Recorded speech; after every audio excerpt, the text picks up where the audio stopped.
नरेश उपाध्याय जी। राधे राधे महाराज जी। महाराज जी, मेरे मन में एक विडंबना है कि किसी साधु महात्मा को या कोई घर में मांगने के लिए आता है तो आटा चावल दाल या कुछ भी भिक्षा देते हैं, तो अगर उसको बेच के अगर मदिरा पान करता हो हाँ, तो गलत है, गलत है। आप भी गलत फल के भागी बनेंगे। इसीलिए हम प्रायः सबसे प्रार्थना करते हैं, कोई मांगने आता है, कुछ संत ऐसे हैं जो आटा मांग लाते हैं, 15 दिन के लिए अपना बनाया खाया, फिर 15 दिन के लिए मांग लाते हैं। ऐसे है हमारे ब्रजमंडल में संत जो चून, आटा को चून कहते हैं, और चुटकी मतलब इतना आटा, ऐसे वो 10, 15, 20 घरों से मांग लिया, 2-4 किलो हो गए, वो भजन करते हैं। तो हमें लगता है कि अगर हमारे घर कोई मतलब मांगने आए तो हमें प्रार्थना करनी चाहिए कि आप बैठकर रोटी दाल भर पेट चाय पा लीजिए, या आपकी इच्छा है तो 2 रोटी ले लीजिए, और ऐसे प्रार्थना कर देनी चाहिए। अन्न है, रुपया है, बहुत देख समझ के देना चाहिए। अगर बोले तुम्हें श्राप लगेगा, अगर इतनी सामर्थ्य होती तो घर घर भटकते काहे को। श्राप और वरदान देने की सामर्थ्य होती तो दरवाजों पे भटकना नहीं होता, समझते हो। काफी सारे ऐसे हैं कि वो पैसे मांगते हैं कि 500 रुपया दे दो हमें। घोर पाखंडी होते हैं जो ऐसा कहते हैं। ये वृंदावन में दर्शन हुए थे, किसी ने एकदम से हमसे अपशब्द बोला, मतलब कि अगर नहीं करोगे तो ये आपके साथ कष्ट होगा। और जीवन में उसी अगले साल हमारे नया पुत्र हुआ तो उससे बहुत पीड़ा हुई। तो हम लोग को लगा कि हम नहीं नहीं नहीं नहीं, ऐसा कभी नहीं। वो संयोग है, देखो वो संयोग है कि आपका प्रारब्ध बुरा आ गया और आपको लगा कि उस महात्मा ने कह दिया तो ऐसा हो गया। बिल्कुल कदापि नहीं, ऐसा कदापि नहीं। वो बुरा प्रारब्ध आना ही था, उसके लिए महात्मा का कोई उसमें वाक्य नहीं है। कोई तो आप निश्चित समझ लो, कोई ऐसा साप और वरदान देने वाला समर्थ महात्मा वो ये नहीं कह सकता कि अगर आप ये नहीं दोगे तो आपको ऐसा हो जाएगा, ऐसा कभी नहीं कह सकता। मांग सकते हैं, वो भिक्षावृत्ति से आते हैं। ऐसे भी महापुरुष भी होते हैं जो भिक्षावृत्ति से आते हैं, तो वो बहुत संतोषी होते हैं।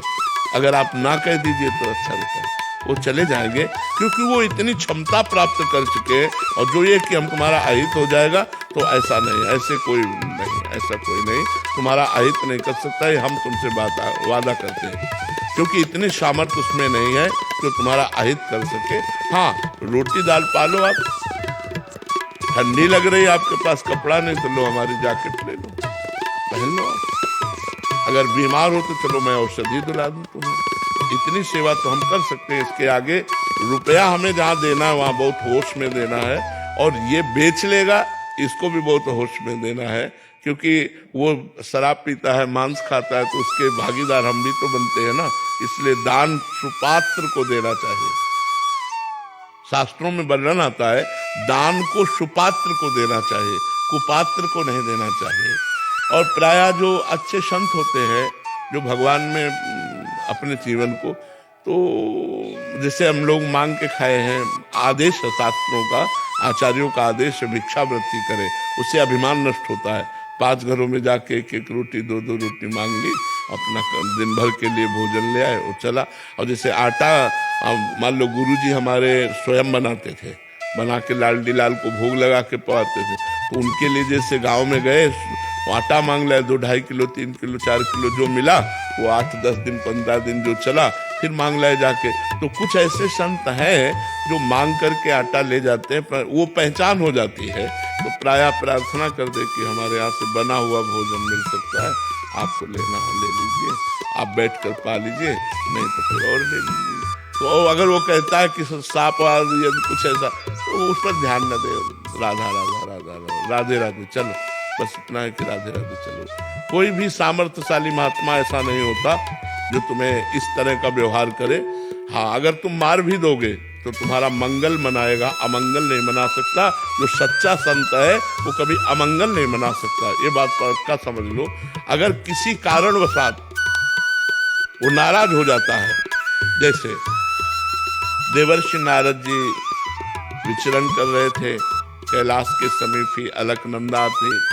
अलकनंदा में कुबेर के नलकुबर मणिग्रीव नाम के 2 पुत्र, ये अब इतने बड़े धनाध्यक्ष त्रिभुवन के कुबेर जी, अब उनके पुत्र, तो वो देव मदिरा पान करके, जो देवता लोग पान करते हैं, वो मदिरा पान करके गंगा जी में निर्वस्त्र अप्सराओं के साथ जल क्रीड़ा कर रहे थे। तो अप्सराओं ने देखा देवर्षि नारद जी, तो फौरन शर्मा कर बाहर निकली और वस्त्र आदि धारण करके प्रणाम किया। लेकिन वो वैसे ही मदिरा के नशे में गंगा जी में, तो उनका तुम देवताओं में श्रेष्ठ कुबेर के पुत्र होकर इस तरह अभद्र व्यवहार करते हो, तुम्हारी बुद्धि भ्रष्ट हो गई है, तुम श्री मतलब धन से मतवाले हो रहे हो, इसलिए तुम्हें ज्ञान भी नहीं है कि कौन तुम्हारे सामने खड़ा है, क्या है, तुम इस तरह मदोन्मत्त हो रहे हो। जाओ मैं शाप देता हूँ, तुम वृक्ष योनि को प्राप्त हो। जब शाप की बात कही तो घबरा गए, चरणों में गिरे। तो देवर्षि नारद जी ने कहा वृक्ष तो बनो, लेकिन नंदालय के वृक्ष बनो। तो नंद भवन के सामने यमला अर्जुन नाम के वृक्ष के रूप में ये दोनों भाई वहां प्रकट हुए। और भगवान की जब ऊखल बंधन लीला हुई, तो ऊखल बंधन से भगवान ऊखल को घसीटते हुए इन दोनों वृक्षों के बीच में आए और झटका मारा, दोनों वृक्ष उखड़ गए और दोनों अपने स्वरूप को प्राप्त हुए। तो देखो, कहाँ मदिरा पिए निर्वस्त्र गंगा जी में खड़े, और कहाँ देवर्षि की हम श्राप कहे या कृपा कहें, कृपा कहेंगे। साप रूप से कृपा देकर भगवत साक्षात्कार करवा दिया। श्री कृष्ण चंद्रजू का दर्शन और स्पर्श प्राप्त हुआ नलकुबर मणिग्रीव को, और पुनः अपने स्वरूप को प्राप्त हुए। तो सामर्थ्यशाली महात्मा मुनिन का क्रोधो मुक्ति दातार। अगर मुनिजन सामर्थ्यशाली संत क्रोध भी करे तो मोक्ष प्रदान कर देते हैं, वो भगवान को प्रदान कर देते हैं। ऐसे घटिया बात नहीं, संत वही है जिसको तुम गाली दो और वो तुम्हारा मंगल बनाए, उसे संत कहते हैं। उमा संत के यही बड़ाई, मंद करत जो करे भलाई। तो बिल्कुल मत डरना, कुछ नहीं होने वाला। राधा राधा ऐसे संतों से कहे राधे राधे महाराज, बैठ के मानो तो भोजन पालो, नहीं तो पधारो, कोई बात नहीं। महाराज जी, क्या हृदय बहुत नाजुक होता है, क्योंकि घर परिवार में मोह होता है, तो बात भले नया दें भेज दें, पर वो बात घर कर जाती है। और जब भी कुछ बुरा होता तो बार बार याद आता है कि उस संत ने ऐसा बोला था, मेरा अपराध बन गया।